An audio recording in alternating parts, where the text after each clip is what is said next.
We're live. Welcome to On Mental stage. Rolodeck. I am Rich Lamar. Who's that? Yes, I'm Rich Lamar, and welcome to Mental Rolodeck. And those of you who just tuned in, who's used to Jermaine voice beginning everything, starting everything. Jermaine is here, but he's behind the scenes.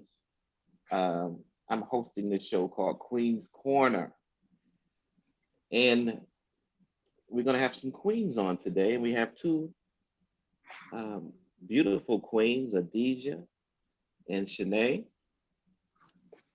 And we're going to kick it off, and we're going to have some other queens joining later.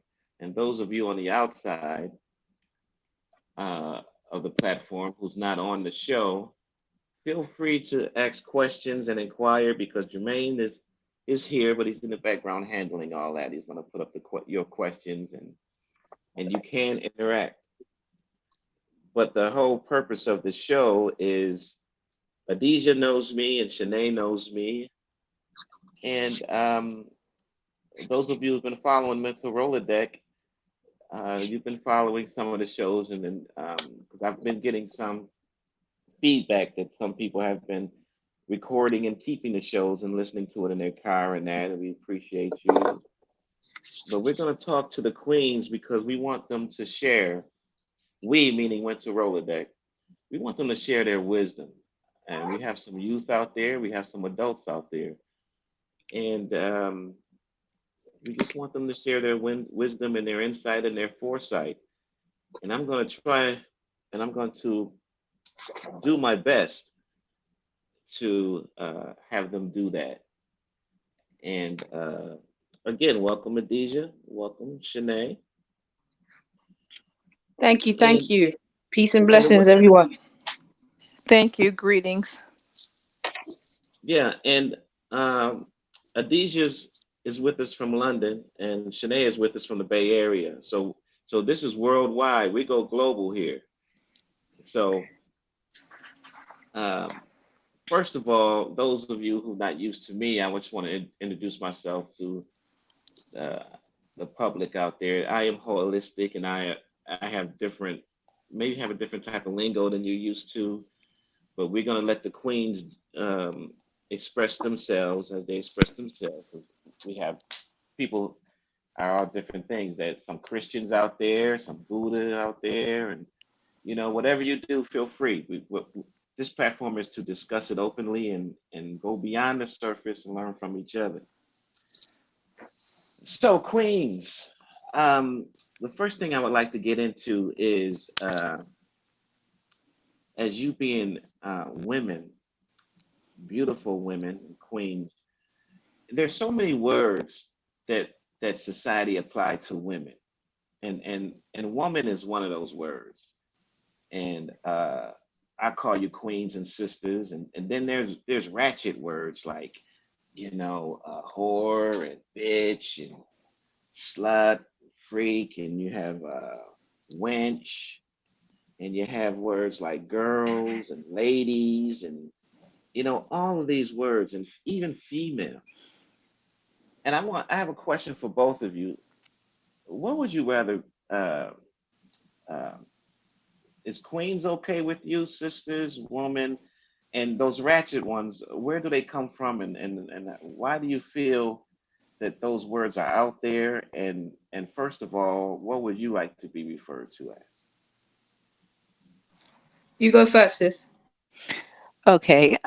Well, Rich, that's a great question. And I prefer queen.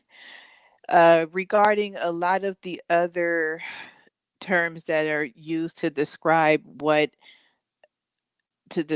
guess, a woman. I was introduced to a lot of that terminology through gangster rap.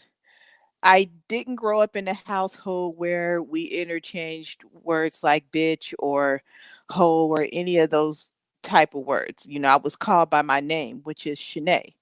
So once I entered, I would say, the public school system. That's when I started to hear those type of words being used. I started out in a Christian center school, a Christian school.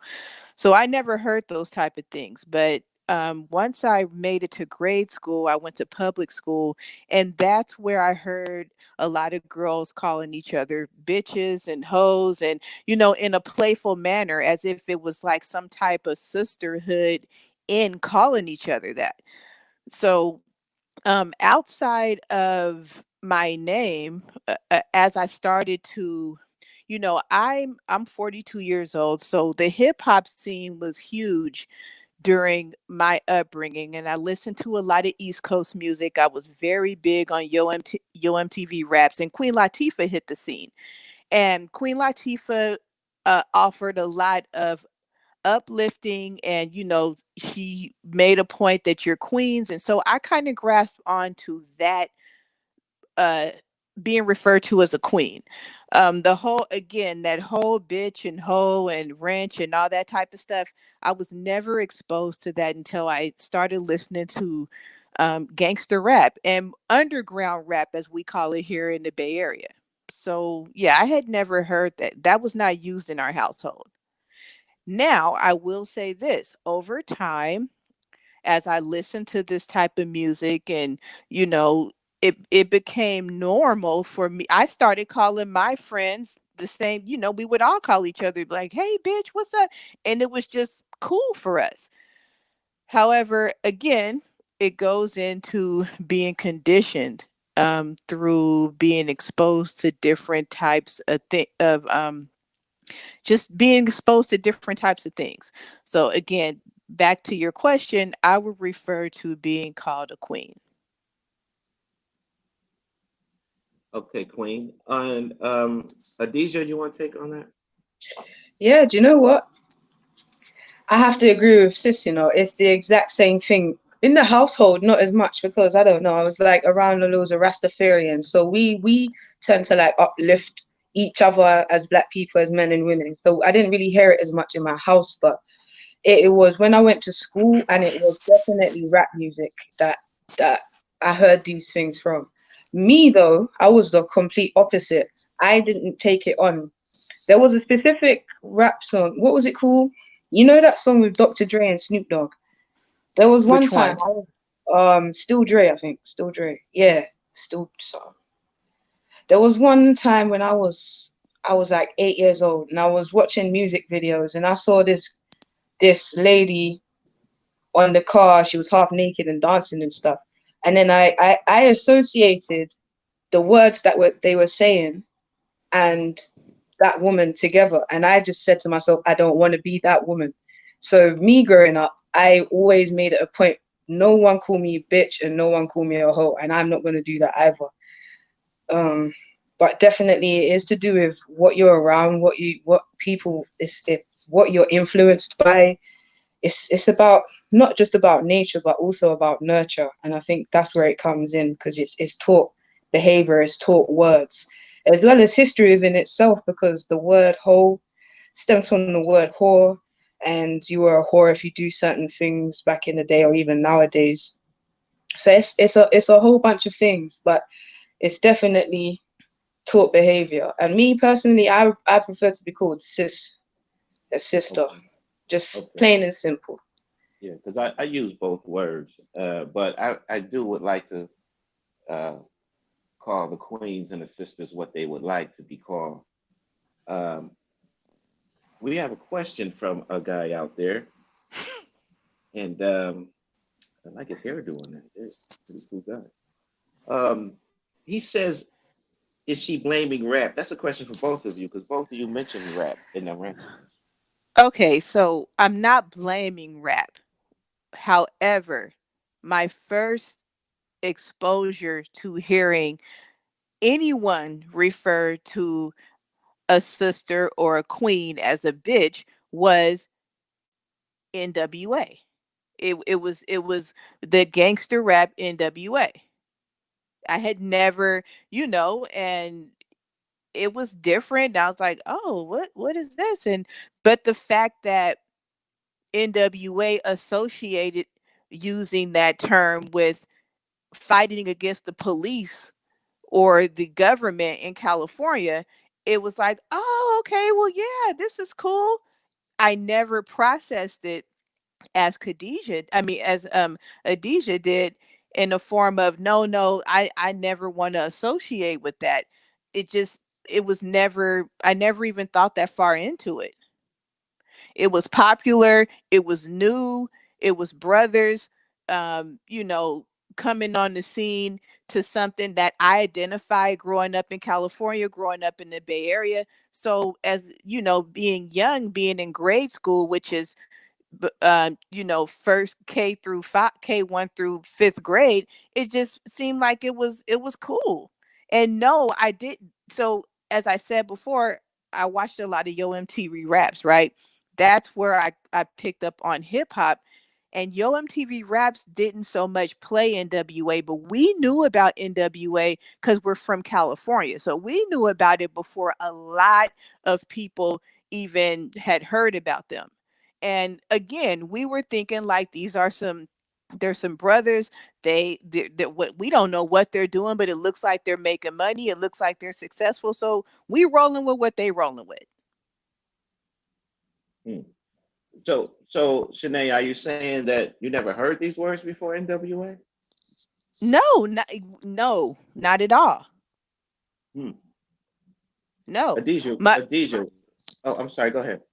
Yeah, no, go, no, I was finished. I was just saying, my first, you know, hearing those type of words used. I was raised by my grandparents, right? So I was pretty sheltered. I had not heard that type of, yeah, that type of language being used until I heard gangster rap. I'm not blaming them. That's Hmm. just where I heard it. You have any idea where they came from? Where them call, yeah, Where I they, where don't, they, where them calling women bitches and hoes. Um, yeah. I would no. Honestly, I don't know the source of it. Adija, you want to expound on that? There's certain words that have a root as to where it came from. Like I said before, the word ho is the root is, well, what we refer to it as and what it used to be was a whore. So there's certain things that have come through from the past, which was a little bit of a more misogynistic time. There's certain things that have filtered through, and it's now used as a derogatory term to refer to women by certain males.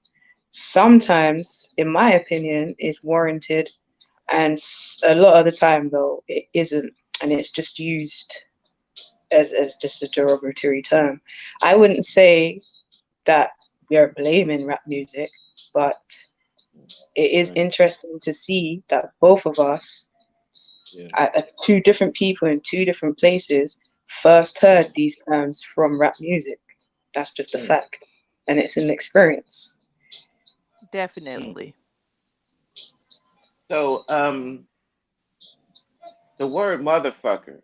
Do you think that came from rap? Was that the first time you heard that from rap, or did you hear that in the street? Okay. So the first time I heard that word being used may have been in a movie. Okay.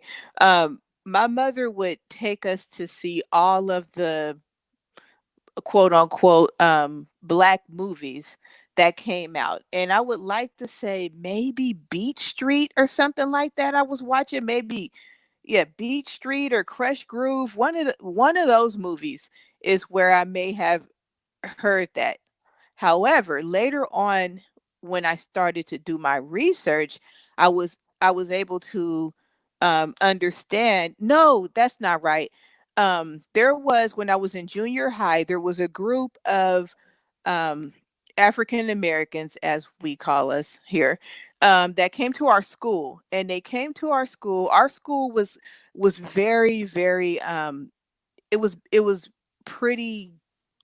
I'll just say this: we acted out at school. We weren't, most of us, most of the black kids at the school were acting out. We weren't doing our work. We were getting kicked out of class, and we had a principal who was black, and he called a group of I would say, I guess they were activists, and they came to the school and they pulled all of us out of class, like all of the black kids. It was a whole day, and they had us in an assembly. And it was those people on that platform that explained to us all of the words that we were using, where the root, where it came from, as Adisha said. And that's when I understood about the motherfucker part, the fact that that was a word that came out during slavery due to the slave masters having the ripping the families apart, and later on the sons would sleep with their mothers, and that's where motherfucker came from. So we immediately were like, what? And a lot of those words, they didn't really go too deep into bitch, but motherfucker was a word that they definitely focused on. And I would say I very rarely used that word after that, and it stuck with me to this day. It's interesting that you brought that up, Rich, because I had kind of, you put that in the back of your mind and you don't really think about it. But yeah, I would have never known if that group of black people hadn't showed up at my junior high and went over all those things with us. Yeah. And the people that's out there that is not used to me, I I words have their place, but I'm not. But words manage perception, so I really don't like labeling in that because I'm more holistic with nature. Words have their place, but um, I remember a guy called me a nigger publicly. I was doing a lecture, and people looked at me as like, "You're not going to respond and stand up for your black people. You're on stage and this and that." And I said, "Well, I'm not a nigger." If somebody says Adija knows her name and who she is, and Shanae knows her name and who she is, and if they say, "Hey, Sue," is Adija going to turn around? Nope. So, and they just kept on going on with me. They was like, "Well, he's called you a nigga, and he called me a nigga again." And so I said, well, if you call me a millionaire, I'm not going to go shopping. You know. So what's in a word is never the person, place, action, or thing. No matter what it is, under any circumstance, the action of you is who you are or what you're doing. You can have an action and not know who you are, but the word is a very superficial thing to me, to the way I see it.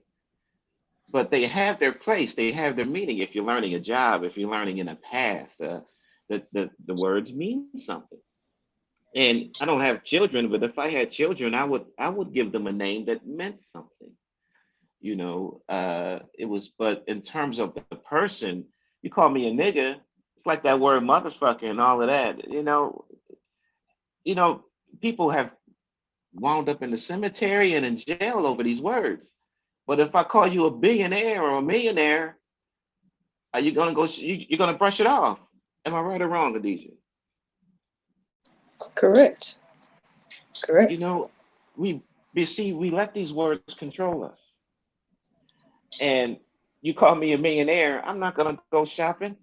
You call me a nigga, oh, because the connotations of that word, blah blah blah blah. Okay, well, if you want to revolt, revolt for the right thing. It's things that's deeper than a nigga that we should revolt against. But that's just my take on words. But words have their place. But I would like to treat the ladies, the queens and sisters, righteously by calling them what they want to be. I know women that don't even like the word woman or female. Have you guys ever run into that? You women? No, I've never known. I don't know any women who don't like to be called woman. I know some women who don't like to be called a female, but I don't know any who don't like to be called a woman. Yeah. We're gonna move on from there because I got a lot on the table for you guys' wisdom to share. And that's another thing. You guys, that's an American thing. You're not guys. You're queens and sisters. Adija, You like being called sister, and this question is, um, you're gonna help a lot of people with this answer, DJ. There's no right or wrong answer, but whatever you say, I think is gonna be very helpful. Um, Fill in the blank for me, DJ, and I'm gonna have the same question for you, Shanae, and the women out there listening. I want you to answer it also. Okay, fill in the blank. What do you like best about being a sister? About being a sister. Yes, My depth, the best thing about being a sister is blank. my depth, our depth, Mhm. literally, just the depth. We we as well as obviously are black men, but we have a lot about us, and we are very deep people as a whole. Yeah, we just have a lot of we have a lot of depth to us. We have a lot of strength to us, and there's a lot of spirituality and power in our bloodlines as well. I wouldn't choose to be anything else. Ah, that's this is a DJ, ladies and gentlemen, filling in the blank. That the best thing I like, the best thing about being a sister is the depth. She said. We have another question from this guy. We have a lot of guys in the audience that look like this guy. So he says, "I thought female is a balance term." Can you answer that, Adija? No, because it wasn't me who said it. I said I know Oh, someone who would prefer oh, to be not called female, but here's her reasoning for why she said that, because she said it's like demeaning. She's a person. To be called a female in her opinion is like just a generalization. I mm, personally think it's a balance because but it's really general as well. It's a general term for a feminine human, you know what I mean? A manifestation of the female. So I'm not too sure. Some people may have that opinion and some won't, but I'm not too sure exactly why a person would have a problem with it. But I do kind of understand where they're coming from with it as well, because it sometimes people use it for as a derogatory term as well. They'll be like, ah, these females.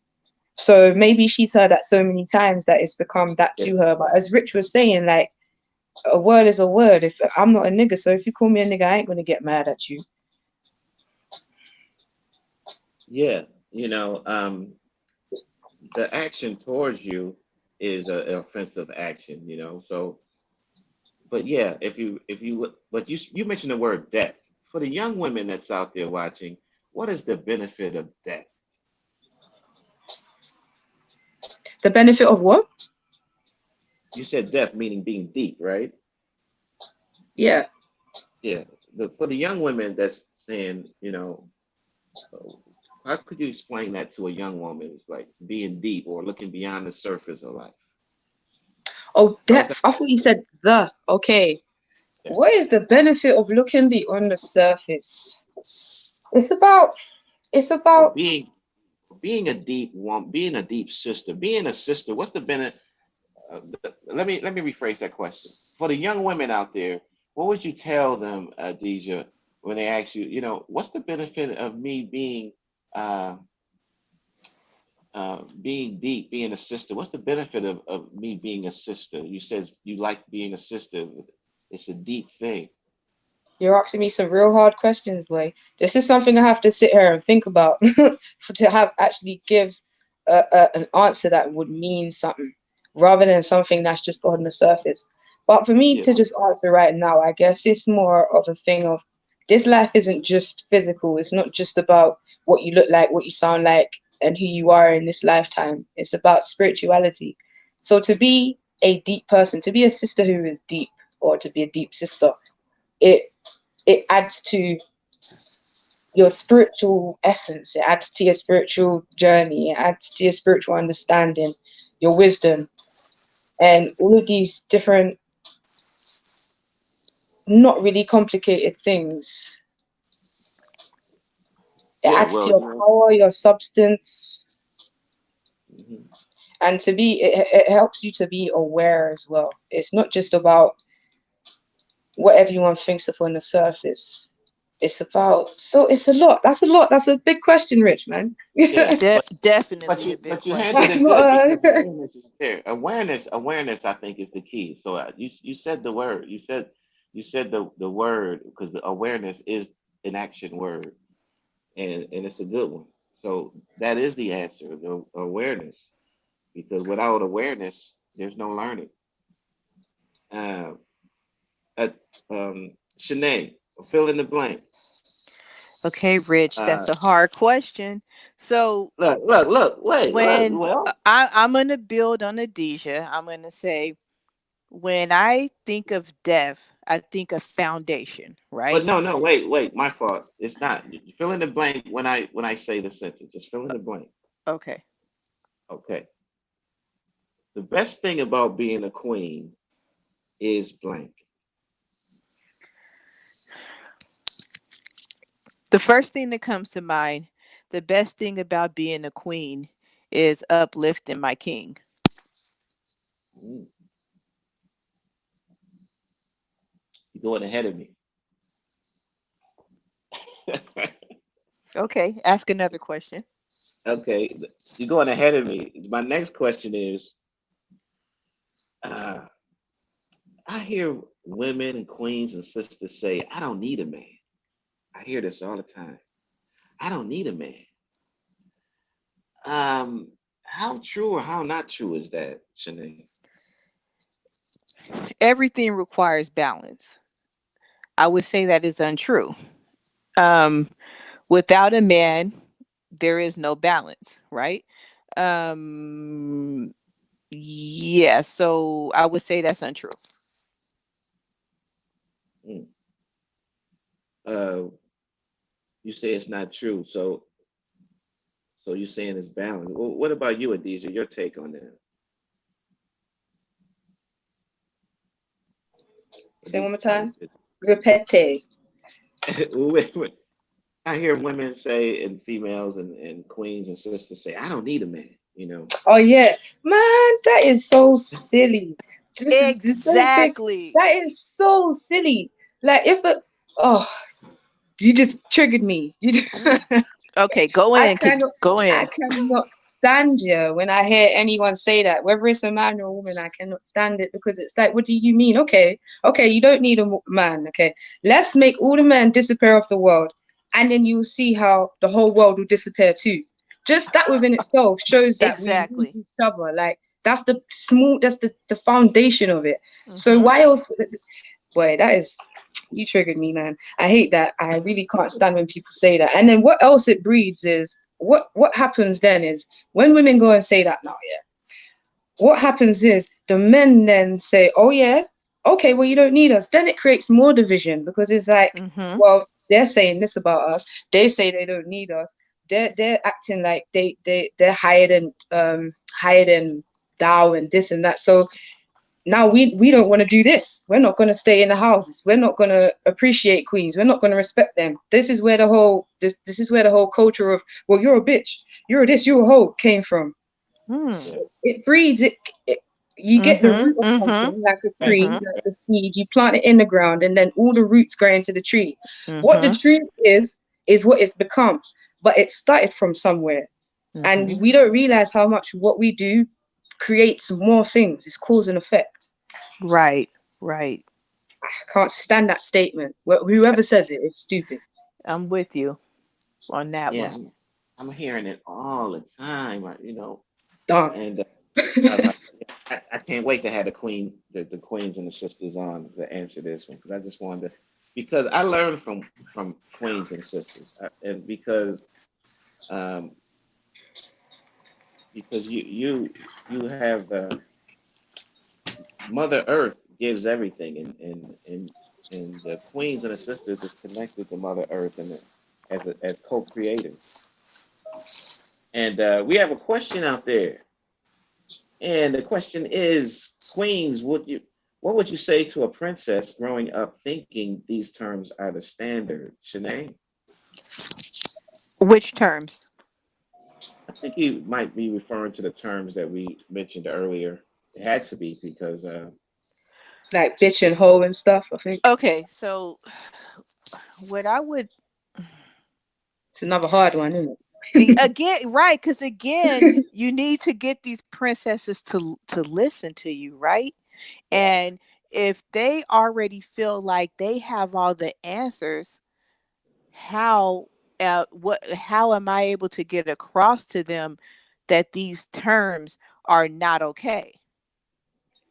If you know everything, which many princesses in their teens feel like they know everything, I don't know which approach to take to um explain to them that these are not the terms that we should use, and explain to them that it's power in the tongue, and you're basically cursing yourself, Exactly. that's a good right? answer. So they're not gonna the thing is to infiltrate the youth. That's like a whole different ball game. They have their own culture. Yeah, good. Yeah, good answer. With And So me, that's some. go yeah, wait, go sis. go ahead, Adisha. No, I was finished. With me, it's difficult. It's like literally what sis was just saying is really difficult because you have to catch them from young. You can't have a young lady, a young princess who's what 14, 15, and she already has an idea of what everything is. You can't now go to her and be like, no, you shouldn't do this, you shouldn't do that. You need to have a certain approach. You can't just say one thing. It's like you would have to take that young lady by the wings and guide her, mentor her. There's nothing you can say as such Right. one time either. It would be a process of things to re I would like to say in this particular point, yes, reprogram how she should think rather than Hmm. how she's been taught to think and what she's been taught to know or what she thinks she knows. Good, Right, because good. remember, they think they're smarter than us. They'll look at me and say, she just jealous. Yeah, She whatever. that's how they're gonna look at it. Oh, she don't know, she old, she's jealous in my youth. That's the type of thing that they have programmed in their thinking process. Or I wouldn't Ex- even say thinking process. Their cognitive process is different. Like Adisha said, if you don't, the time when you can really infiltrate them is between 1 and 5. That's when you learn the most. So once they move out of that sector, it's pretty much it's a lost cause. yeah. Mhm.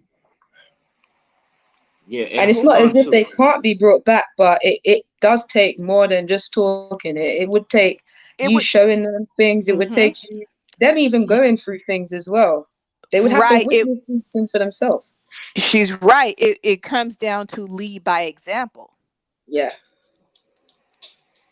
great answer. And I want you ladies to hold on to that too, because we're going to end the show with you having a message to the youth and to adults. How about that? So I gave you a clue on how we're going to end it. So you have the whole show to think about that one, to look at that one. It's another fill in the blank.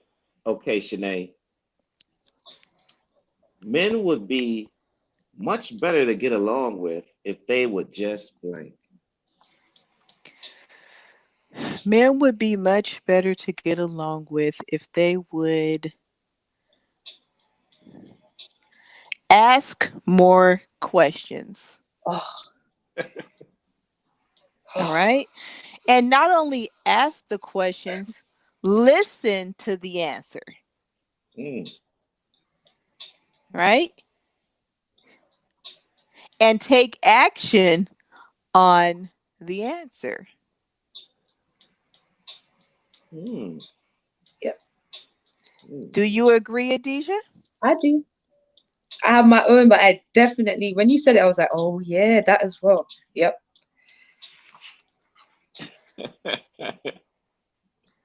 Oh, okay, go ahead, Rich. I'm gonna let you.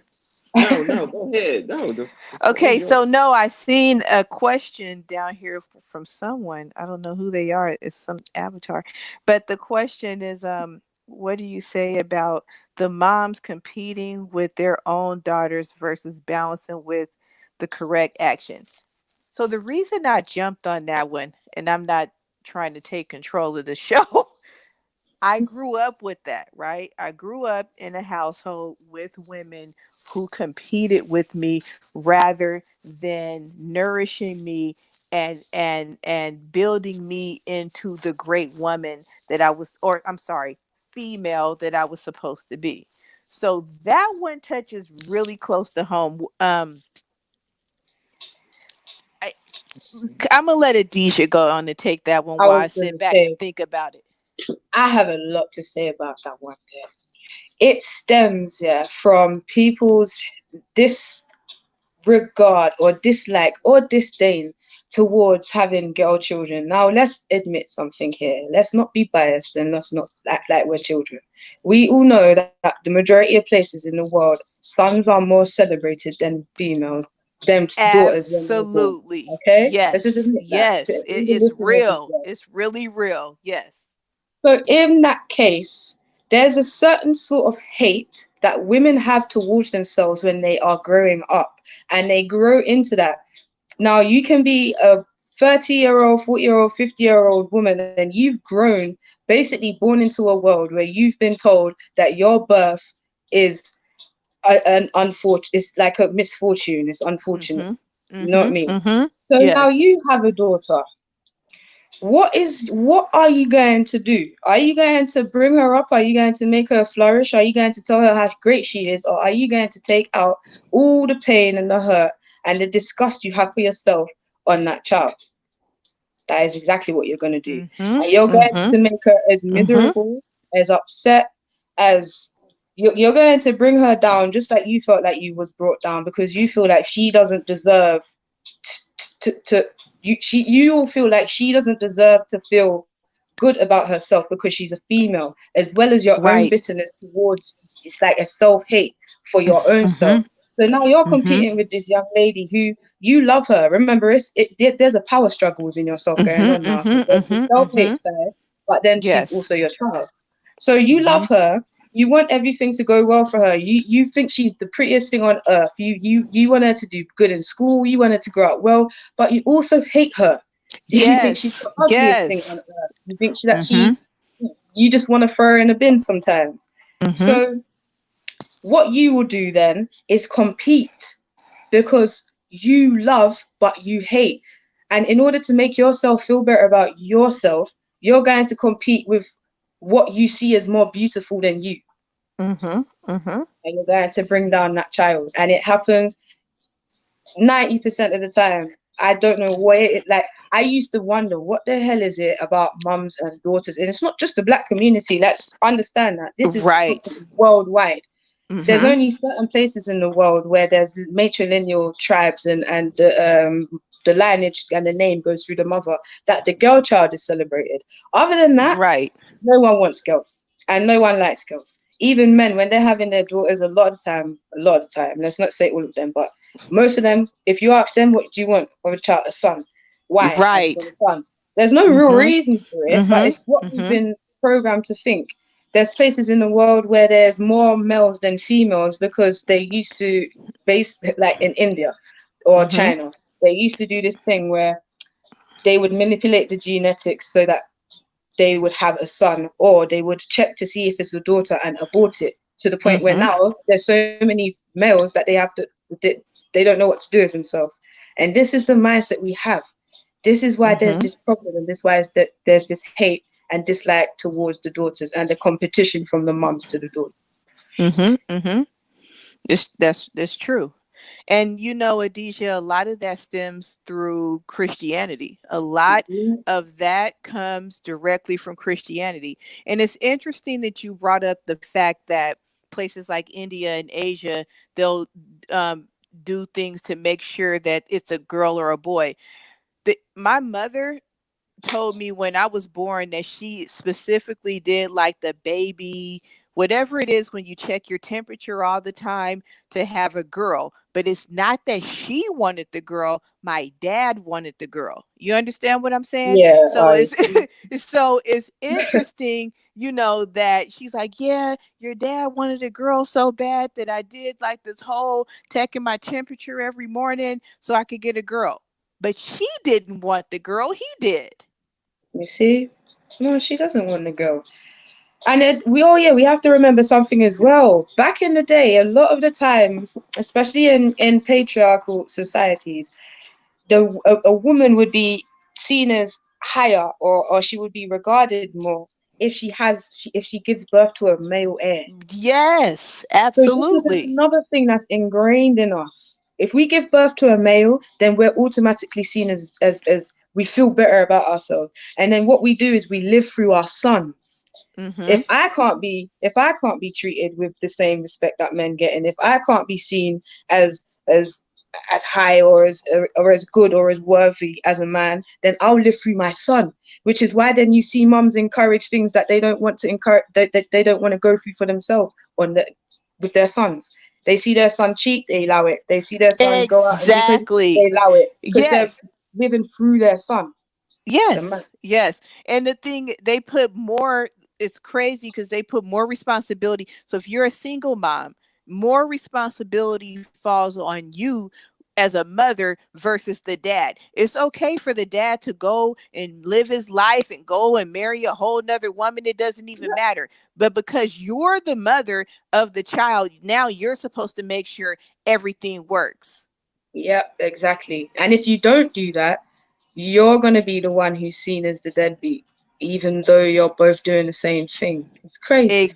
So many times I've came home and I was, my mom or my grandmother would be complaining about things and I would say, call his dad. Like, did you know he has something to do with this? Like, call him.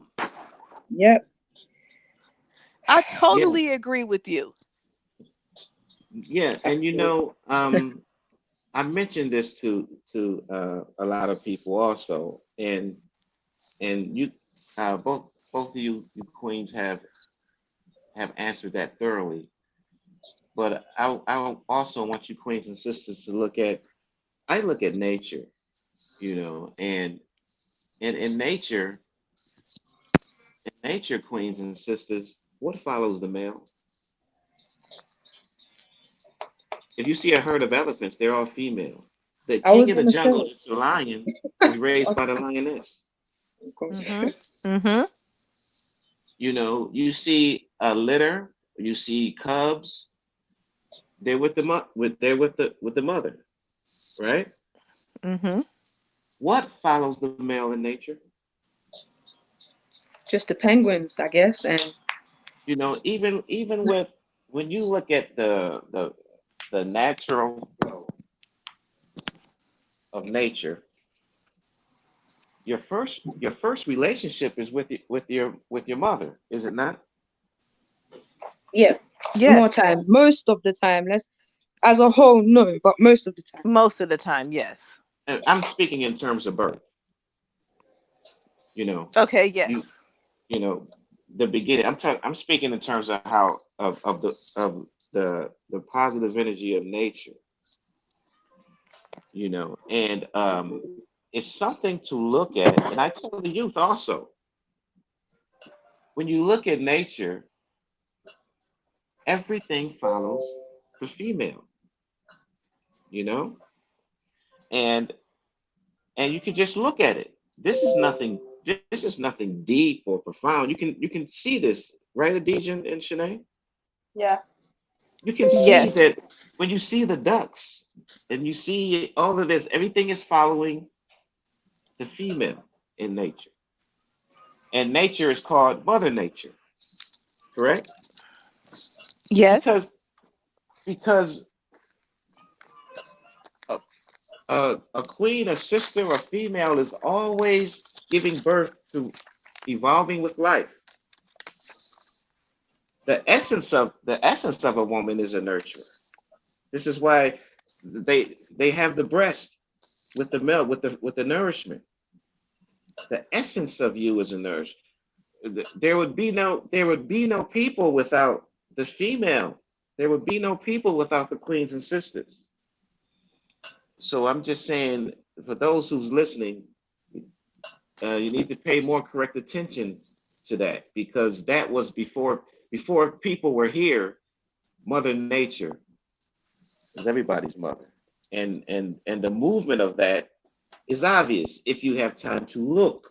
If you look at it, and it is one of it is the best relationship to see the relationship of Mother Nature and her children. Um, which leads me to a relationship question I want to get into. Either one of you can answer this first. Uh, Interracial dating. How you feel about that? In the what? Interracial dating. Oh, you want to go, sis? Just a moment. Okay, I'll go. I don't like it. Don't think we should do it. Um, Well, I think we should that's kind of just a stick. complete answer.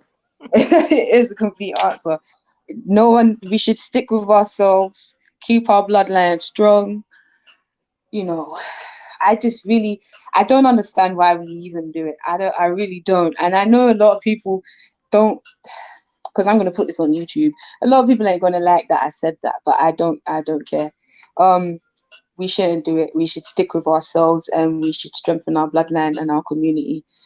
We have to understand something as well. When we create mixed children, yeah, do you know how much of a confusion we create within that child? And do you know how they grow up? Like, I've had conversations with mixed race, loads of mixed race people, and they all have the same plight.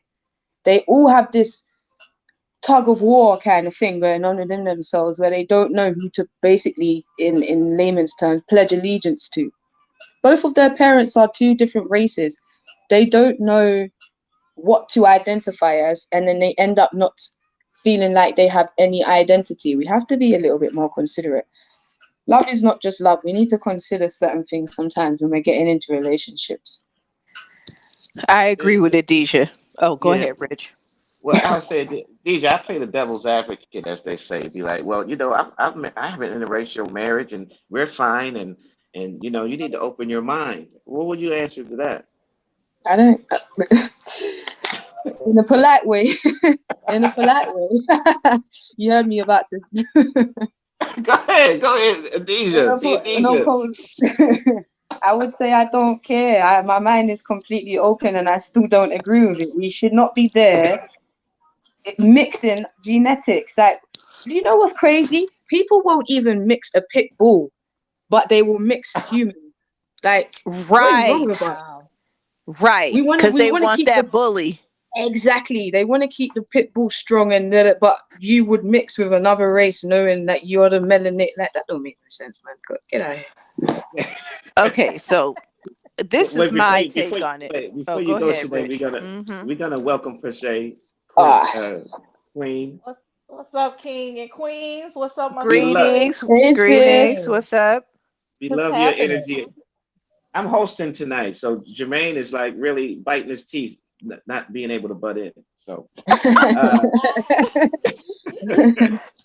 but we're on a question of how you feel about interracial dating, and Shanae's gonna go, and then we're gonna let you have the floor, Queen. Okay, cool.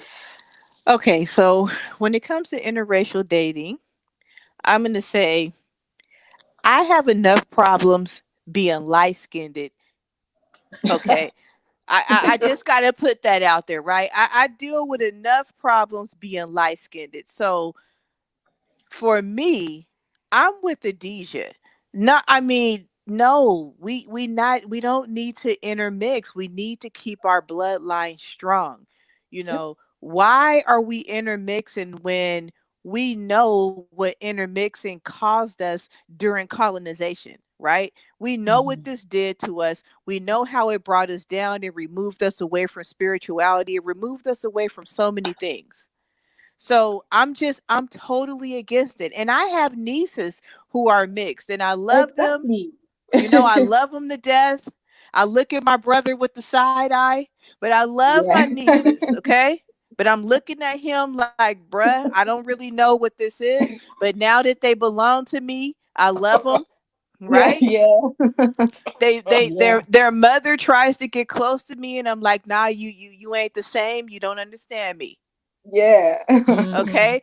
And Mm-hmm. again, that goes a lot of that is founded in loyalty. I feel like as women, we have a different kind of loyalty when it comes to our kings than they do for us. I mean, I'm serious. We will. I've never been with a white man, and I'm never going to be. Never Same. in my Mm-hmm. life. I I'm don't not just white. care. Chinese, Yeah, Indian, none of well, them. none of them, none. Mm-hmm. We as sisters, as queens, we have a certain loyalty for our kings and our brothers. And at sometimes I'm looking at them like, I don't understand it. This is not right. What are you doing? And it goes to, you know what I've figured out is they don't like themselves. If you Yeah. came from a black mother, you got black siblings all around you. What the hell is you doing with a white girl? Why is she in my grandma's house? Why she's in my house? You know, Mm, That's why interesting. is it. she here? I don't know. I don't understand this language that you're speaking to me. But now that Yeah. you forced it on me, because I have nieces that's half white, I gotta say, well, they black now because you know they got that 1%. That's what I gotta stand on, right? But do I agree with it? Hell no, I don't agree with it. Mm, And it's beyond slavery. It's I don't agree with it because you're not my kind. I roll with my Yeah. kind. Like you don't see lions and tigers getting together. They're both felines. Exactly. And again, when I say me being light skinned, I've always went for the darker dude because I'm like, I gotta get that. I mean, I know I came out light, but I need my kids to be darker. Right. man, Adesian, I liked you. Yeah, so I'm with the DJ. Like hell no, we not for it. Never been for it. But Nope. I do know these days, this younger generation, like they don't care. I know I have a lot of siblings and nieces that are in their 30s, and they have white men. And I'm looking at them with the side eye too, with my fist up, like I don't know what this is. Yeah. With your fist up. Yeah, because I don't understand it. It makes no sense. I don't get it. I don't understand it. It doesn't make sense, you said. Yeah, it doesn't Okay, make any sense to me. Sorry. Okay. we're gonna let Sister Pache have the floor on it. It- you know I love this question right now, right? Uh-oh. We all ears, Queen. So my take on it is and it's so funny because I just talked about this movie and I'm about to take y'all way back. I want to say like early 2000s. It was a movie called Something New with Sanaa Lathan. Mm. And and you remember she was, you know, she her mom and them, they had a picture of her, this, that, and the other. But what they did was they kind of pushed that idea on us at the time, you know, to sway our minds, you know, to make it look like that it could be something nice, you know, quote unquote something new. That ain't new. That ain't new. What? No, not That's at not all. new. What movie is So that? you know what I'm saying? You know, Something we new. you know, we've gone through that and uh well, I'm not gonna say we gone through that, we were forced into it. But as far as like my perspective on this whole thing is that the fact, I'm just gonna be honest with you. I can't do pink dingalings and nipples. I just can't. Oh, I'm with you I'm on just I'm that. I'm just gonna put it out there. No, I'm so serious. No, for real, Miss for Patricia, real, Addition. for real. yes. Yeah, I I didn't want can't to do Addition. say it. it. I didn't want to say it, I but just thank you. You know what? I didn't want to say it either, but I can't do pink. I can't I do just it. can't. I mean, I'm just gonna be real. I mean, Everything's got to be oven burnt, like oven I, burnt. I'm I'm sorry. trying. yeah, I'm it's got for to have some real. Ooh. char on it. It's got to have some I'm brown Yeah, and like yeah, you know, yes, but yes, you know, You yeah, and it's yeah. I'm just Like you I know so don't know. It remind me of that pork. yeah. yeah, I No, can't do no it. I pigs in can't do it. I blankets. don't. You know, the other Nowhere. white. Nope, can't do it. Can't do it. But you know, I'm not. You know, if that's your choice, I get it. But you know, I'm with you. You know, I'm with both of my queens. You know, why is it that we will want to water us down, and even at the end of the day. once you mix with black, you're gonna stay black.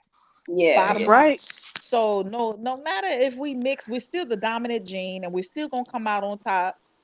But Mm-hmm. as for Mm-hmm. me on a personal reference, no, I can't do with the pink, and Mm-mm. and also Mm-mm. the smell is different. I'm just gonna be It is. real. I mean, we here It is. now. We here Yes. now. Let's go ahead and Yes. ride this Oh wave. my We here. God. Yes. Oh boy, Let's That's put so it Adisha out true. hates it with there. light. Let's put it She's all bringing out it. there. She Yeah, bringing man. it for real. Oh, So I'm just gonna be real, and I and Like, I'm and sorry, and black I men smell like cocoa butter. I don't know about them though. Yeah. yeah, Nah, that I smell mean, like it's just some a dogs. yeah. I mean, what it? whoa. I mean, it's not hair, it's fur. So let's just call it what it is. But Yeah. Mm, and Yep. so, but at the end She of the mm. day, right. like I said, I'm not knocking it.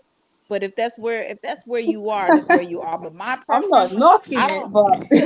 but But I'm saying is I love my kings. I do. I love my kings, and no matter Right. what we go Right. through, I just Mm-hmm. cannot just disown them and put them to the side. I have Exactly. told Rich this. I said before I sell out and before I do that, I will show up with a cute dark skinned midget. I promise you. And I promise you You know our what? He outfits said will be that. I'm matching. with you on wow. that. I'm with I you. just because I believe in my brothers. That's right. And that's all I got to say Cause about they that. belong to us. I don't That's right. care. They're I ours. don't They're our care kings. how what they are. They ours. Yeah, That's exactly. it. I'm sorry. I'll take them any day above anyone. That's it. That's Well, it. I mean, this is why I asked these sisters on and these queens because they're they're talking some wisdom right now, and the best thing about it is there's no lying in these queens and sisters. And Jackie had a comment. Welcome, Jackie. Hello, Jackie. Haven't seen you in a while. Jackie Hey, says I Jackie. agree with them staying within their race, and she was saying she agreed with you basically. And Keiko, welcome, Keiko. Keiko's out there, and Hey, says Keiko. Hey, Keiko sis. says Keiko says I'm terrified of small people. So I guess that was the midget comment.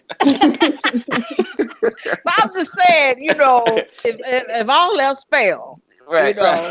what I'm Mm-hmm. saying? If all else Mm-hmm. fail, But I'll go Queen, with my small brother. But I'm just That's saying, right. That's right. I'm with Miss Pache. Queen Fache joined us a little late. But so Queen, I want you Yeah. to. I'm gonna play a little devil's advocate here. You have a young sister come up to you with an interracial partner, and she Hmm. says, oh, "But I love him. I love him. You know what? I love him. What you want me to do? You know, Hmm. what would uh, what would you tell her to that? I mean, she's young though. She's young, so um, what could you tell her about that? The first thing I would tell her that you have just advertised yourself to have a tough life because there's going to be so many questions to answer and it's going to be so many situations that y'all going to be put in and y'all going to have to pick sides. No matter how much Mhm. the love is, you're going to have to choose. Yeah. And that's going to be the toughest part of the relationship is being able to make this choice. You could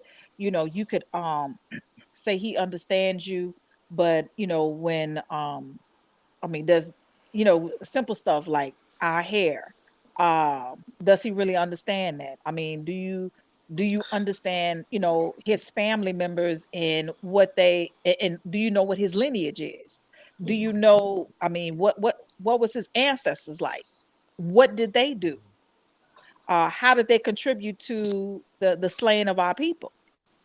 So it's a whole bunch of stuff. You're gonna have to pick sides. So no matter how you line it up and no matter how you look at it, you will come to a moment where you're gonna have to choose, and that's gonna be the toughest decision because whether if it's gonna be his family, your family, the police officer that pulls you over for a ticket, the lady, when y'all in a department store, she following you, but he's gone on about his business because she think you about to steal. She don't know that y'all together. Hmm. What about the white girl that he dated in high school? They were sweethearts and this, that, and the other. And then then y'all together and then he just introduced you introduces you as a friend. You know what I'm saying? I mean, it's going to come a moment where you're Mhm. going to have to pick sides. And when you get to that moment, I don't, in lack of maturity, Mhm. you're not going to have the answer. You're not going to know what to do. And that, but I love him is only going to go so far. And personally, I just can't even imagine myself going to my family and introducing someone of Mhm. a pilgrim persuasion to my family. And Yeah. and I mean, because I don't know how that's going. I mean, because because I wouldn't feel confident. I wouldn't feel confident about the relationship and introducing it like, hey, this my new boo. This my new Right. how they Yeah. say it in New Orleans, this my little yeah with the yeah. You know. Oh, I can't okay. yeah. Oh, Yeah.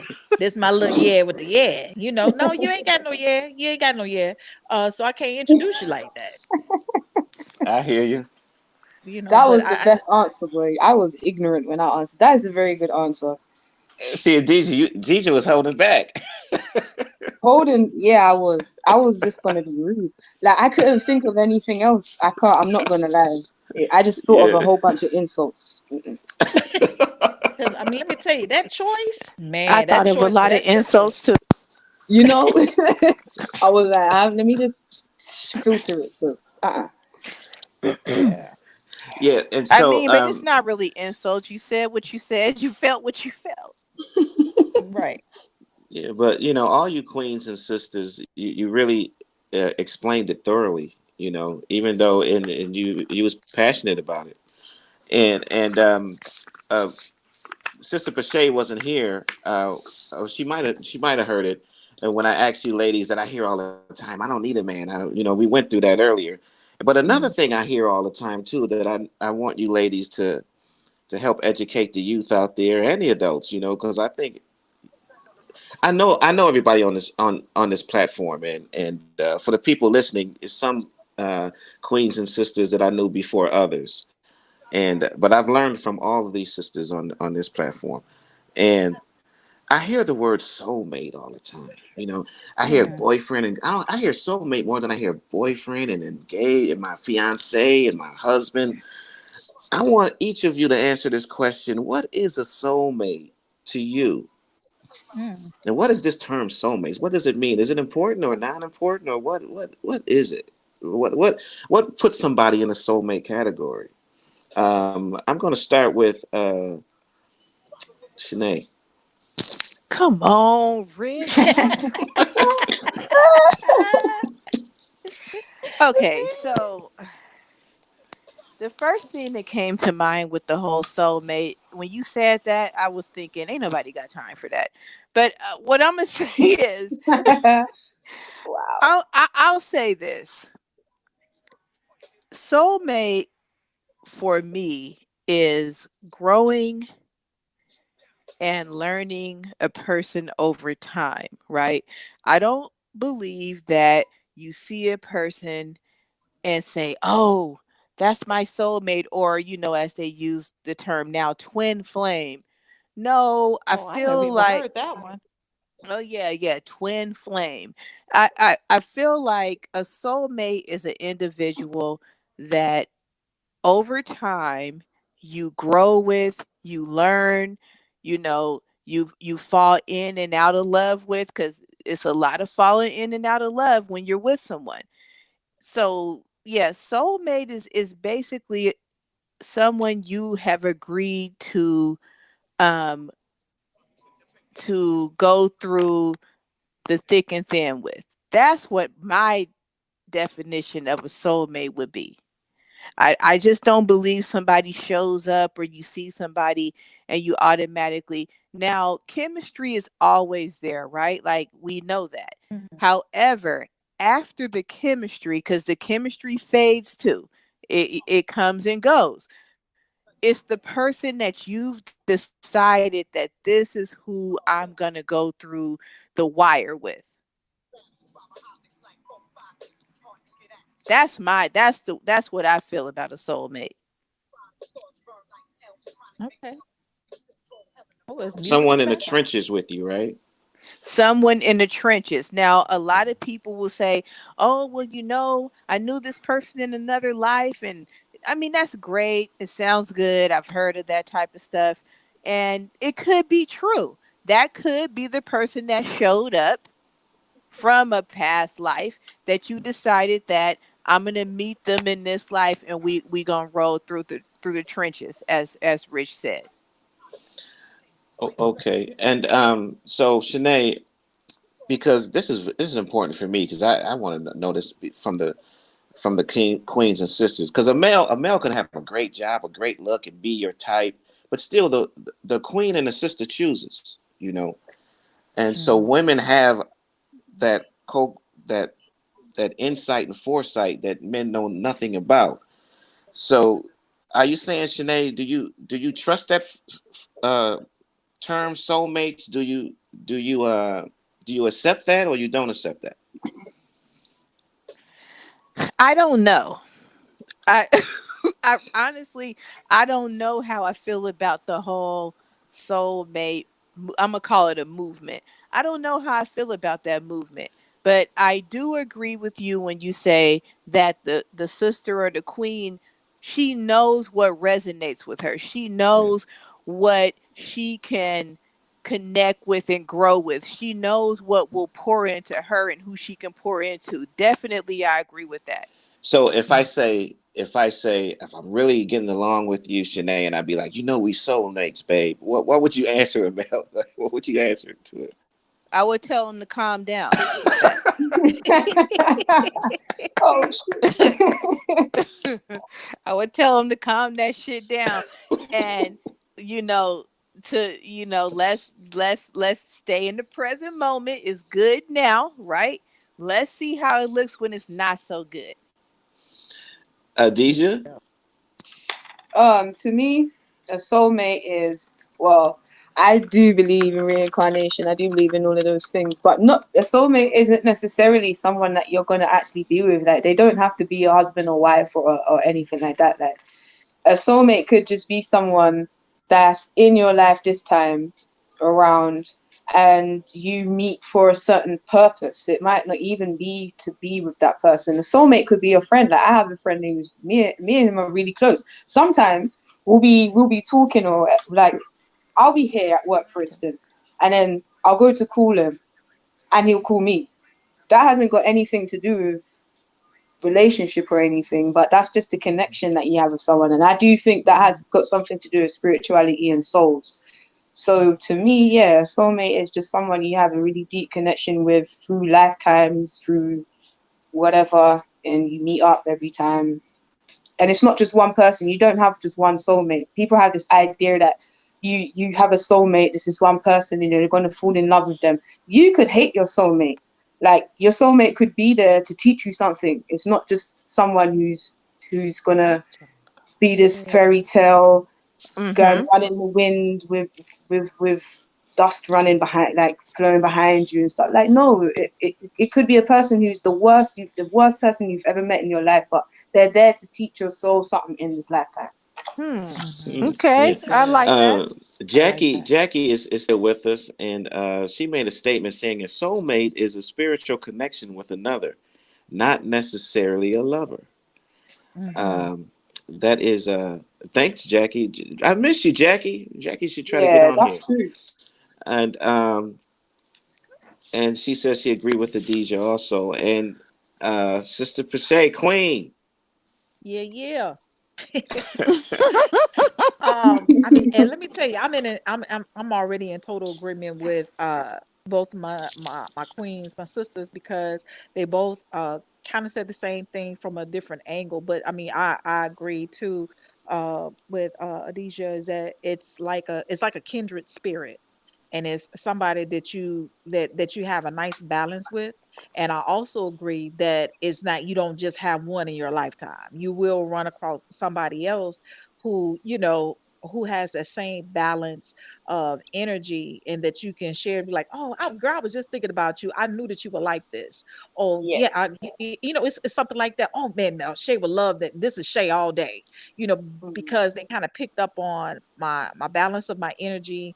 And and I have done the same thing. But I really believe that a soulmate is just really like a kindred spirit, a kindred soul. You guys kind of share some commonalities, and you kind of like are on the same wavelength when it comes to thought processes, and just really in tune with one another.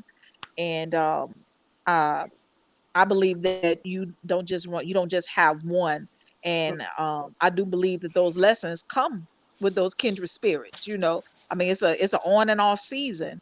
When you go through those soulmates, it's an on and off season, and so those lessons are constantly coming in, influx and flow. So you just kind of flowing with it, and be like, okay, this is my kindred spirit for this season, or this is my soulmate for this season, this is my balance for this season. But I really believe that we run across them uh all the time. So I do believe that it is such a thing as a soulmate. Yeah, all great answers. And the people out there, I hope you're taking notes out there. These sisters, they're passionate. And I want to touch on another relationship that I want to hear. It's so much wisdom I want you sisters and queens to put out there. Um, Forgiveness and advice. Now, this forgiveness thing I hear all the time. I hear men say, she caught me cheating once, but that was only it. And so I was like, well, what else have you done? And that door swings both ways. There's women that they say to cheat on men, and they say men that they say cheat on women. Let's just not put cheating on the table. What is what would you queens and sisters say forgiveness? And when I say forgiveness, meaning is what is unforgivable in your relationship, and what is forgivable? Oh gosh. I'm gonna Hmm. start this with Adija. But Deja, you can pass the baton, Deja. You got the Oh option. no, it's okay because it's already here. Do you know? Wow, what's unforgivable? What's unforgivable? All right, what's forgivable? Like doing something simple, like yeah, no, I'll pass. Yeah, I'll come back to this because I don't know. Oh Who man. who you want to pass it to, Deja? Ooh, no, I ain't doing that. You do that. Mm-mm. That's your job. I'll go, Let's I'll go, see. I'll go, I'll go. Okay, okay, save us. All right. So, well, the one thing that I have learned about forgiveness, forgiveness is really not for them, it's for you. And because at the end of the day, we got to keep moving forward, no matter what the disappointments are, what the downfalls are. The the forgiveness is for your soul to be at rest with your transition, whether if you're moving on, whether if you're going to give this person a second chance. It's really for you. You don't be angry with somebody and you like, I forgive you, and you got to make this big announcement, send this big email or letter and all this type of stuff. No, it's for you, it's for your healing. So as far as like what is forgivable and what is not, I have forgiven some stuff that probably some people will be like, man, I can't do that. But for me, to be at peace with me moving on, I had to, because if not, then I would be stagnant with my progress. And I didn't want to be stagnant with my progress. Now, this person may not even known that I have forgiven them because I wasn't going to make an announcement, but I had to forgive them in my soul. And a real good example was my biological father, because I didn't have a relationship with him. And I remember going to see him when he was in a nursing home, because he had gotten to the point he had a disease called Pickens disease, which is a very accelerated rate of Alzheimer's. Well, he couldn't speak anymore, and he forgot how to speak, and he couldn't eat. So I went, and I didn't tell anybody I was in town. I went to go see him. He had these mittens on his hand because he kept pulling out his foot feeding tube, and things like that. He couldn't say any words, but I could tell that he recognized who I was. He was trying to speak to me, but he couldn't. And but I remember me sitting on the side of his bed, and I looked at him, and I said, uh, you're the reason that I didn't want to have children. You're the reason that I didn't want to, because you let my mom struggle by herself and you didn't help. And because my mom is strong like she is, I don't think I could pull it off as a single parent, because I had a fear that I was going to end up with somebody just like you. And I started crying. I got real emotional, and he started crying. So I knew he understood what I was saying, and he kept trying to speak to me, but he couldn't. But I told him, I said, but you know what? I forgive you because you're human. I forgive you because you're a man, and we do fall by the wayside. Nobody is perfect. So I forgive you. I said, anger I could get over. I forgive you. I said, because I don't want to carry this over in any other relationships with no other dude, because I have daddy issues. So I forgive you, and like I said, so that wasn't, I mean, even though I was saying it audible to him, but that was for me because I had to release myself, because I was holding a lot of anger. So like I said, the forgiveness is not necessarily for that person. It's really for your soul and for you, so you could keep yourself going. Yeah, No, that is true. That is very true. Like forgiveness is, yeah, mhm. what she said is more for you, so that you're not sitting there holding on to these burdens, because not forgiving the person is is just stunting your growth. Mhm. It's kind of like they're going off and they're doing what they're doing, but you're still holding on to something that they did that they're not even thinking about anymore, and you not forgiving them is causing you to still have these issues. But for me, Diamond, I'm young, Diamond, girl. that Okay. box was yours if you want to get Uh, it. oh, who's that? Who is? Oh, we have another person join. Is that Daniela? Please forgive me. Am I? Oh my God. I'm sorry. Oh, she I wants to was be. waiting for you guys to bring me on, but I didn't know that basically that you would hear me. I was calling my daughter. Please forgive me. Oh, no problem. We're glad you're here. We're glad you're here. Thank you. Um, Thank you. Glad to be here. we're gonna come. We're gonna come to you as soon as DJ finish this point. Okay. Oh yeah. Uh Yeah. huh. I don't. Yeah. Me. I'm a bit. I don't know. I don't know whether it's my age. Yeah, but I'm still not really good at forgiving people. Um. Yeah. Maybe soon. Maybe when I get older. But for now, it's kind of difficult. I'm. I guess I'm good at. Nah. Yeah. No, I'm not good at it yet. But you know Yeah. what, Well. Alicia? It's a process. It's not, trust me, Yeah. it's not something that happens overnight, but you realize, you start realizing how important your piece is, so you can move forward, because that's because it'll get heavy after a while. And Yeah. you Exactly. will want to drop that. You know what I'm saying? When you get to the point, you're like, you know what, I gotta release this so I can keep pressing forward. And look, I'm looking at this. Eternal Balance says, what's with the BS? I forgive you, but I haven't forgotten about all you did. Yeah. Yeah. That doesn't make sense to Could me. I you? Could don't think you? you can forgive and not forget. I mean, I don't think you can forgive and say to the person you're not going to forget. I mean, of course you're not going to forget, but if you forgive, why are you still going to tell the person that? That's kind of like saying, I forgive you, but I'm going to keep it in mind for next time. I don't know. Like, what does that mean? So, When I don't yeah, because forgiveness is forgetting about it. know. Yeah. You know. Wait. But we have Daniela here. Did I say it correctly? It's Milton. Danielle. Danielle. Yeah. Yes. Welcome to the platform, and we love your energy here. And you came in. We started before you and Sister Persay showed up. I would like for you to fill in this blank for me, Danielle. Would you like to be referred to Danielle, Queen, Sister, or what's good for you? Lady Pharaoh. Lady Farrell. Yes. All Okay. right. All That's right. So fill in this blank, Lady Farrell. The best thing about being Lady Pharaoh is.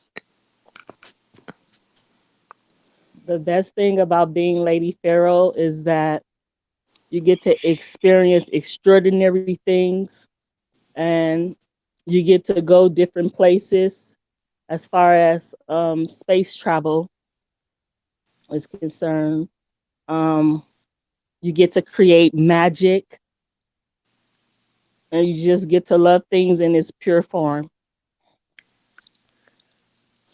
That's what's up. I love that. Yeah, Mm-hmm. yeah, and you say in its pure form. You said experience. Um, Yes. yeah, and this is one of the reasons why we called it Queen's Corner, because we having so many great uh, perspectives and energy here. And for the people that's listening, um, we're gonna keep it going. And Danielle just showed up, Lady Pharaoh, Thank and you. and Lady Pharaoh said a very deep thing, and since she said that, I want each of you ladies to um, tell me what's the difference between spiritual and religion. Spirit Mm. being spiritual or religious, or are you into both or neither? And we're gonna start with you, Daniela.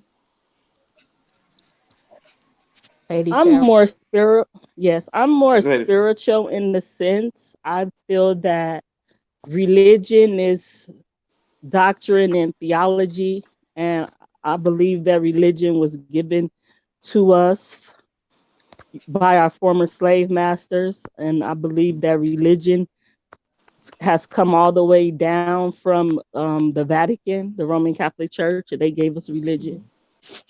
I used to be heavily into religion because I'm a licensed minister, evangelist, Mm-hmm. but over the past probably 5 or 6 years or so, I've breaking away into consciousness where I understand doctrine, I understand theology, things of that such, because I've studied those. And right now I'm just spiritual. I don't want to be put in a box. So I feel that being spiritual, it frees you from basically being put in the box and being dictated to certain do's and don'ts that come with religion, a bunch of rules. And I believe that we can govern our own selves. I believe that each of us have the divine or the supreme being within us, in ways that make us creators, Mm. basically.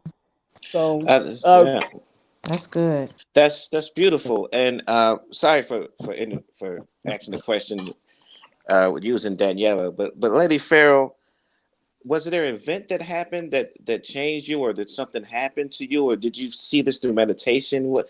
How did you get to that? um, yeah, my mom. My mom is the person who's responsible for me coming into consciousness because she knew that I was heavily into Christianity. And she asked me, what if everything that I thought was true? What if I found out that it wasn't? What if I found out that everything that I believed in was a lie? And then she Mm. exposed me to Dr. Ray Hagen's. And Mm. so then it's because of him basically that I've come into spirituality, but not probably not even in the sense that he probably thought I would have, because like I'm more into like the craft. I'm more into like psychic. I'm into magic. I'm into Mm-hmm. sorcery, witchcraft. Mm-hmm. And people hear those words sorcery and witchcraft and psychic, and they like, oh, it's voodoo, and oh my God, And could you help people? What was your answer to people that say that sorcery, witchcraft? Oh, what was your answer to those people? Well, my answer would be what I always tell people, to research things for themselves. because most of the things that they have told us that was bad or harmful for us and that we shouldn't be involved in are the same very tools that they use to enslave us mentally and to brainwash us with. Hello, You know, hello. that there was a That's it. spell that's called the spell of Leviathan or the spell of King Thu, which is a sleep spell of spiritual ignorance. Now, that Mm-hmm. spell was cast upon us, Mhm. and I want to say in the year 2000, that spell basically is lifted, but the effects of it is so strong, and like just the potency of the spell is like where we should be able to see now. We're still walking around in darkness. Mhm. Yeah, we're gonna come back to you, Lady Pharaoh. And That's Adija, good. spiritual. Are you spiritual or religious? I'm Spiritual. spiritual. Oh, I'm non-religious, but I yeah. do understand doctrine and I understand doctrine and theology. Okay, awesome, Lady Pharaoh. We're gonna go to Adija. Adija, are you spiritual, religious, or neither? Spiritual. Religion is something they gave to us, is rules that they've put compiled together to tell us how to govern our own lives.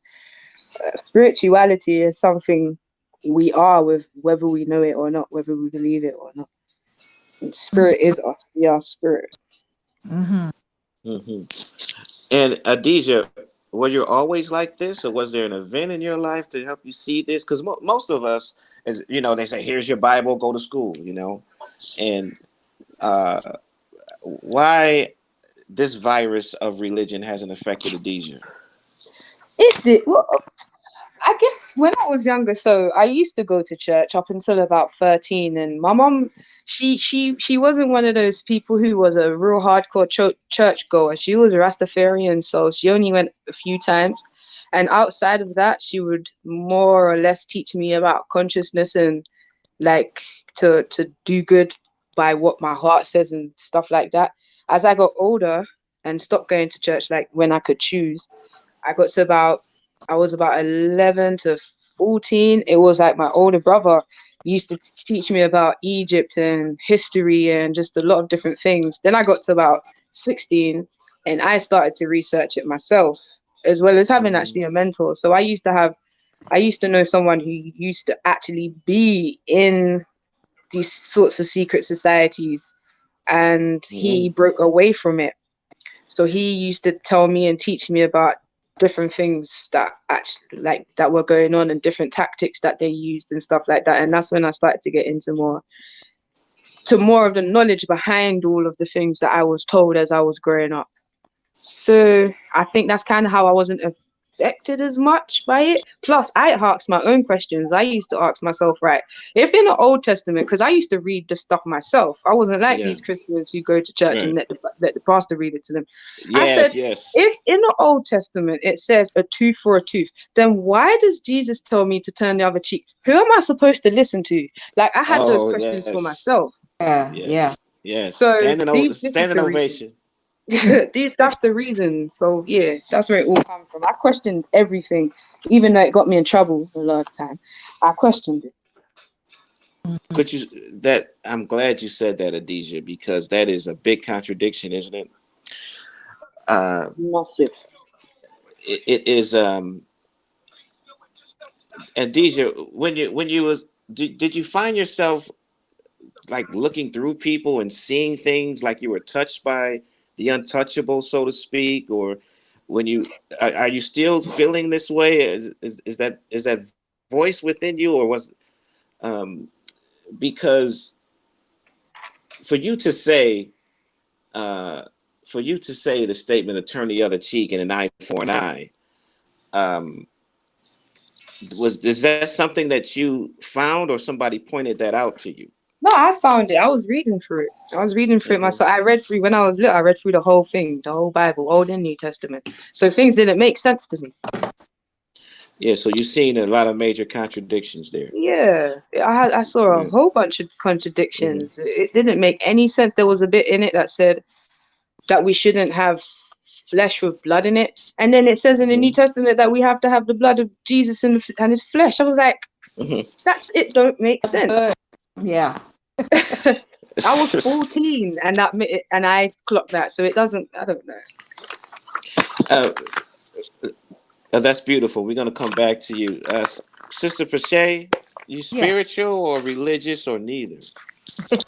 Definitely spiritual. I think for me, my transition, just like Sister Farrell, I my introduction was Ray Hagan, and my second mom, I call her my spiritual mom, Namzamo. Shout out to Namzamo, but she was one of those sisters. She's always been spiritually in tune, and between her and her husband Baye, every time I would visit, I would leave there with something that was going to elevate me, to my highest potential. And it had nothing to do with religion, you know. But what they were doing was, I mean, it would be stuff by, Queen of Fu, it would be stuff by Iyanla Van Zandt, it would be stuff by Ray Hagan, it would be stuff by oh my God, I'm trying to remember all the names, but Right. I would have books, I would have DVDs, I would have CDs, but it was always something to kind of elevate me because I always, as a kid, but I didn't know what that was that I was feeling. I always felt like that it was something more. And when you would ask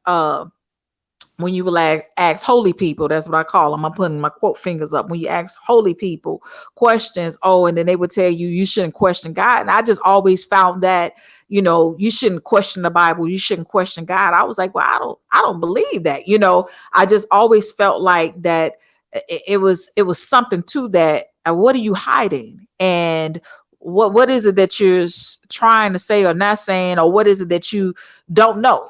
Where I shouldn't question what it is that somebody on the pulpit is telling me, and I can't study for myself. I don't understand that. If I have a question, I feel like I should be able to ask it.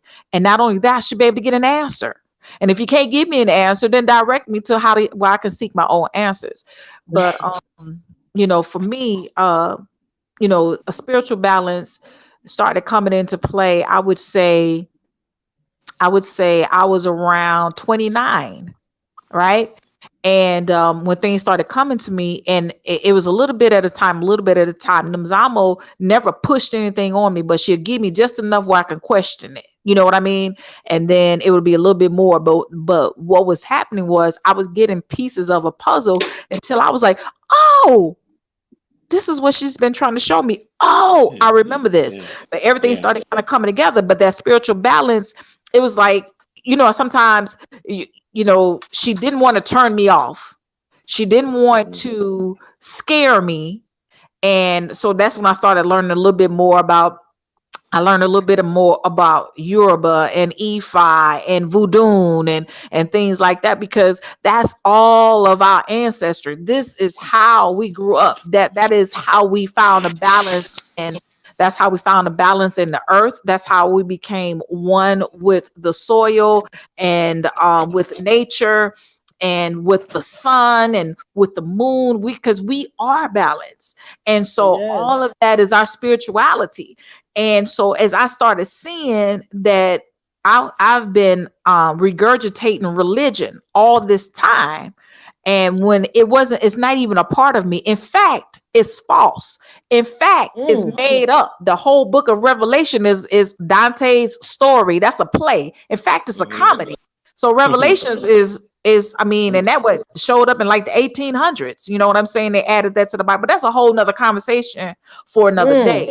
But once Mm. you start digging in deeper, and you realize all of these lies, because the Bible is really nothing more than mythology. I mean, that's all it is like Aesop fables. It's just stories that you can go by to learn from if you want to. But I mean, our spirituality is just our foundation, is what we're rooted in, is what, when our feet touch that soil, that is a part of our Mhm. spirituality. That's a part of our Mm. balance. When we go outside and let that sun hit us, that's a part of our spirituality. It's our connection. It's our plug, it's our balance. So that's pretty much my journey, and I'm still on it. I'm learning every day, and I'm maintaining the whole mindset of just keeping my mind open to learn more about my culture and who my ancestors are, and who are the ones that's traveling through me in this season. So yeah, definitely spirituality. Oh, beautiful, beautiful sister, and shout out to Nazambo too, because me and Yeah, Sister Pache go back a little bit, and that's a beautiful sister that we hope that come on one day also. And absolutely. and I totally agree with everybody who said so far, because I see it as a control thing too. It's like it's almost get the stories and the nursery rhymes, and you ever notice that the nursery rhymes are all violent too? It's it seems like they with religion and these nursery rhymes and all this stuff while we're young, they I think religion, I see religion as just creating guilt and fear, you know. Mm. Um, but I'm not going to go on because this is you ladies' platform, and I'm learning a lot. So, oh, Jackie made a statement that religion is controlled by a society and government with its own set of rules based on mythology. And spirituality is a relationship and freedom to express yourself in a unified relationship with the universe and the creator. And Jackie, you can come on and say that too. So, but Sister Shanae, Mm-hmm. are you spiritual or religious or neither?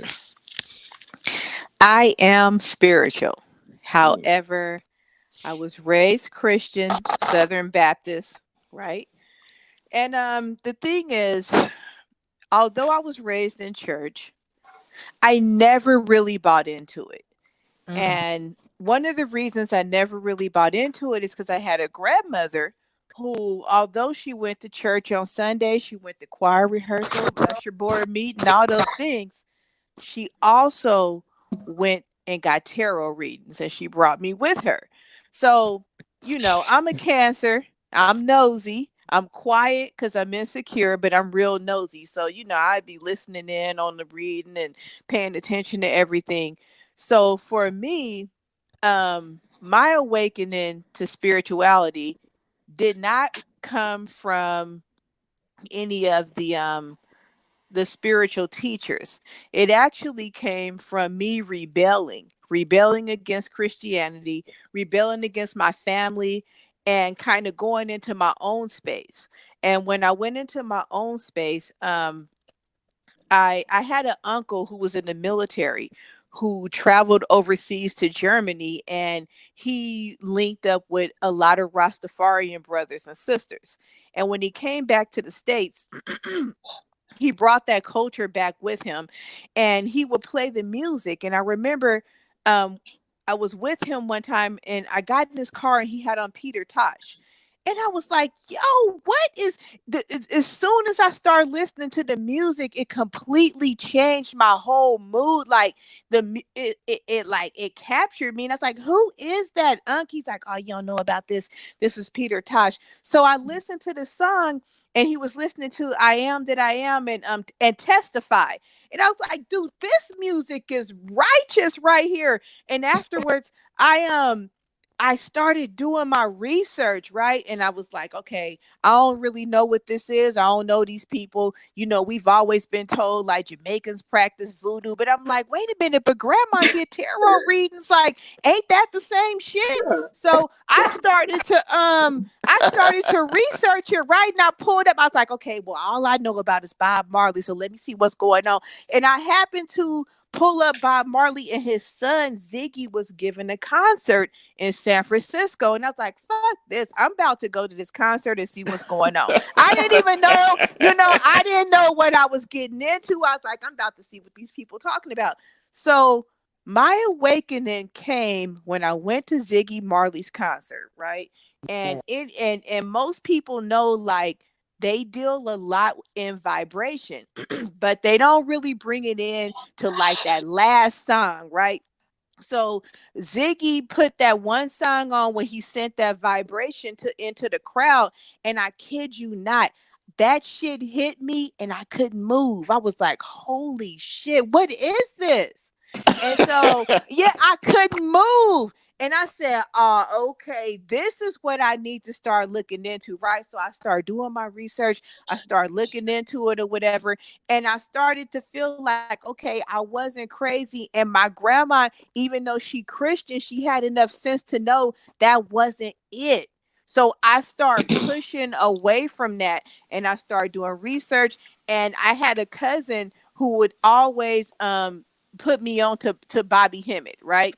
And I started watching Bobby Hemmett's lectures and then Brother Panic. But I mean Bobby Hemmitt was good, but I could relate more to Panic. And when I started listening to Panic, he opened up my mind to different things and I was able to relate with them. So that's when I understood, like, yeah, nah, I'm not with this Christianity thing. Like, I don't know who this white Jesus is. I don't know these people, and I'm not doing Right. this no more. Yeah, Shanae, I totally feel you on that because I was Okay. brought up Baptist and stuff, but I always, I read the Bible back and forth and things, and what what but I'm a musician and I'm an artist also. When I play and hear and listen to music, it's the vibration of truth to me. Exactly. Mm. Exactly. Um, Exactly. And I was like, yeah, I don't know what they talking about, but I'm not with this movement no more. And I completely moved away from it. I completely moved away from it. And I even ended up, I locked my hair. I was like, yeah, I'm not doing this no more. And Yeah. honestly, locking my hair brought on a whole different spiritual journey Yeah. that it's like it was completely different when I let my hair grow out, I locked my hair, I see myself in a different light. Mm-hmm. I did. And it's like everything that was originally in me, it came back out and I felt free. I was free. That's Wow. yeah, right. that's And good. I've always say that freedom is the issue. Mm-hmm. And uh Sister Pharaoh, um, Yes. what would you? I would like to hear your views on vibration. Mm. Vibration to me, I think is just like rhythm or like waves, radio Hmm. waves, or Hmm. like Mm. airwaves. Mm-hmm. Yeah, and Um, that is. that help you to be able to like read things telepathically or to Mhm. have sight. I think it's all Yeah, done vibrationally. It's just that you can see and vibrate on that level where these things are manifested at. yeah. Because I hear spiritual vibration all the time. I used to play in a reggae band, and we used to say the leader used to say spiritual vibration time. And Hmm. yeah, yeah, he was It's from like Trinidad. let's I go love to the that. next level. Yeah, Right. Yes. Yes. Exactly. Or it's a let's tune into a different frequency. Mm-hmm. yeah, yeah. So um art has seems to touch on that when you see people go into like a zone who's like playing music or even people that paint. And I don't know how many artists. So I know Sister Pachet's an artist on here, and I know Deja loves to dance. So when you dance in the Deja, is that freedom? Yeah, of course. Do what I want when I want to what I want. Yeah. And Sister Pharaoh, do you do Yes. you do you have any talents out there that you do, or do you feel a frequency? Do you paint or a musician? But it's obvious that you have insight and foresight. Yes. Yeah. So because you said some interesting things, and I would like the audience that looks in, because I've been doing live lectures, and before I Hmm. was doing this is kind of new to me. But when people hear witchcraft and all of these things, they freak out. I want you to expound a little bit more on, because people don't realize that they're under spells. Correct me if I'm wrong. Yeah, right. Some people are under spells and not know it. Oh yeah, that's a spell of ignorance, Yeah. spiritual amnesia, Hmm. or spiritual ignorance. Are you saying, Pharaoh? Correct me if I'm wrong. Are you saying that the government and people that create public policy and these things in society, you think some of these things is Hmm. done by design? Yes, definitely, especially the institution of like any religious organization. Um, Hmm. it's all by design and control and manipulation, Hmm. and yeah. Yeah, that's very deep. Um, we're gonna wind down, and I hate to wind down. I can go for 2 more hours with you ladies, but I'm learning a lot. We're gonna have to do this. We're gonna have to do this again, but we're gonna end it like this. I want all you queens and sisters to uh what give a message to the youth and adults uh about being a queen and a sister, and like, and everybody is spiritual here because you already admitted it. And anything you would like to tell the youth and the adults uh about your essence, and anything you like to share to 'cause I like the word positive energy. Anything you would like to share and tell the youth and the adults as we close this. I'm gonna start with Adija. Oh, why did it finish? Bloody hell, I wasn't even ready. I'm still here trying to Oh, figure. All right, what would I no, want to tell no, everyone no, about? but Adija, the reason why I said Adija, because I know it's late where you are. I thought maybe you wanted to, go to sleep or something. I'm at I know work. it's. Oh, you okay? Well, hang on. We gonna go. We're gonna start with Sister Pache then. Yeah. Okay. All right, so what I'm contributing my takeaways to my young people and my adults. Sure. So for Just a to my message you like saying. yeah, absolutely. Yeah. To my young people, to my up and coming kings and queens, I would like to say to them, you know, the most unoriginal thing is being original. Never be afraid of who you are. Never be afraid of rocking your own style. Um, always lead, even when everybody else is following. Even if you're standing alone, don't be afraid to lead, and don't be afraid of standing alone, because your point, you will be seen. And Hmm. so just stay solid in your beliefs. Don't run with the rest of the cattle. Please don't. Um, because you'll lose sight of self, and you will be forever trying to dig yourself out of that hole to find self again. To my grown-ups, I want to say to them is to keep encouraging your children, keep finding a balance within yourself. Not only that, stay original as you are, and walk into your kingship, your queenship, and stand with authority. In so many cases, we're always trying to pick up pieces on the back end. Let's stop with that, and let's lead. This pandemic has put us in well, I'm not going to even say, for us as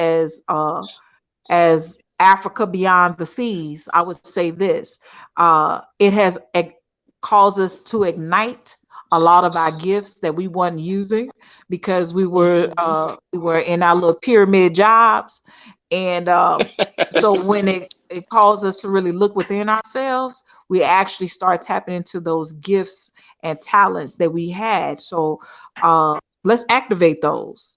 Let's not put them on the back burner anymore. Let's walk into our kingship and our queenship, and build this kingdom like it's supposed to be built. Period. Awesome. Yeah, that's a big period too. Mm. And that was Sister Pache, y'all. That's my sister, and um, we're gonna go with you, Lady Pharaoh. Yes, I would just like to encourage all the sisterhood. We need each other to survive. Mm-hmm. and just for us to continue to be, a uplifting positive source of energy for one another.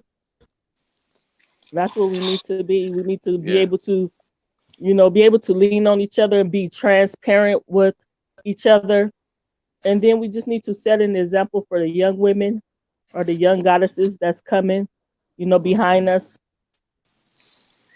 And that's Yeah. all I would say, just to continue to be encouraging and uplifting in a positive capacity. Awesome. Beautiful. And Sister Shanae, Yes. this is you've been in and out, so you might have missed the question. It's just your message to the youth and the adults. My message to the youth would be stand in your truth, but always be open to new information. And, you know, understand that the elders are there to encourage you. And, question everything that they say, but also do your research. And in doing your research, um, compare and contrast the way that you think in the present moment and the elders experience, as it will help you elevate to your next level. um as far as for the adults, I would encourage each one to share um their experiences, as our experiences help us all grow and understand each other. Oh, beautiful. And Queen A. Yeah. All right, I'm ready now. Yeah. We My one love it. is my one is think and don't never be afraid to think. Question everything, like think. There's this thing that we do as people where we just allow ourselves to be told and we take. We don't think, we don't check, we don't research. We go, and this goes for old and new. This can be a message for anybody. Just think. Think about everything. Think about life. Think about history. Look at everything as a whole. Look at nature. Take in and think. Use your brain, because once we start to use our brains and thinks, the system shut down. That's Yes. all I gotta say. Yes. And like I said, I can do this for 2 more hours but we just start a new thing on Mental Rolodeck. If you ladies can stick around, we do a question and answer because there's people out there in the audience and people that don't participate on the platform. We do a question and answer after this, but that's up to Jermaine if he's going to do the question and answer. So you ladies can stand by. And I would just like to say, man, I've been taking notes because I learned from the queens and the sisters. And my closing statement is, first of all, uh, Mental Rolodeck. This wouldn't be possible without Jermaine and his platform. And I know that's my brother. And thank you, Jackie, and all the other people participate. I seen Sean popped in and out. And this platform just getting bigger and bigger, y'all. And it's because of y'all. And my closing statement is, I can't give gratitude to Sister Pache, Queen, and my sister Pache, and Adija, Shanae, and Lady Pharaoh, and I hope this is not the first and last time that we're gonna chop it up with Lady Pharaoh. And I'd like to say to the people, um, I've always felt that the sisters and the queens was overlooked by society, and it's by design. And that's why I wanted to give them a platform to help show what you've been missing in these sisters. And there's so much knowledge in these sisters. I've learned so much from everybody on this platform, and still learning. And everybody has something to offer, and all of these sisters, they busy sisters, and they still have the grace and the integrity to come on, and they answered. There wasn't no generic answers they was giving. it was passionate today, and very passionate, because these are passionate sisters. And what can I say? I'm not going to say too much because they kind of said it all. And my gratitude to you all again. And let's do this again, because we're going to touch bases with each other, and we're going to try to do this every Sunday, because I want the people to see the intelligence and depth and spirituality of the queens and the sisters out there. And for the people out there who might, because I get this all the time, are you guys making racist statements of this, that, and the other? No, what the sisters was speaking today was facts. This is how they see it, and they have a right to do how they see it. And whoever thinks that it was racist or doesn't agree, we have that's Lady Pharaoh leaving on her motorcycle. But I'm sorry, I was waiting for somebody to say. I swear I was That's trying funny. to. Hey, Rich, That's no how I want to Q roll too. and that's okay, Rich, Lady Pharaoh. We do your willies, girl. It's all right. no Q&A today, Rich. Oh, no Q&A.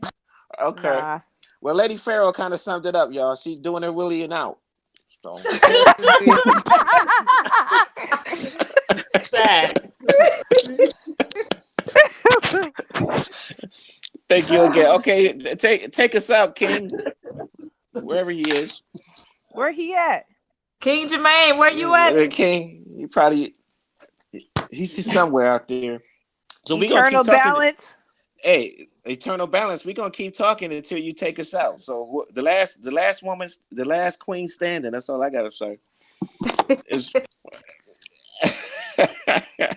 and welcome, Sean. And, but see, Rich Miles yeah. was I walked past his room. He's like, "Am I coming on?" So you're gonna need to revamp some show because he was ready.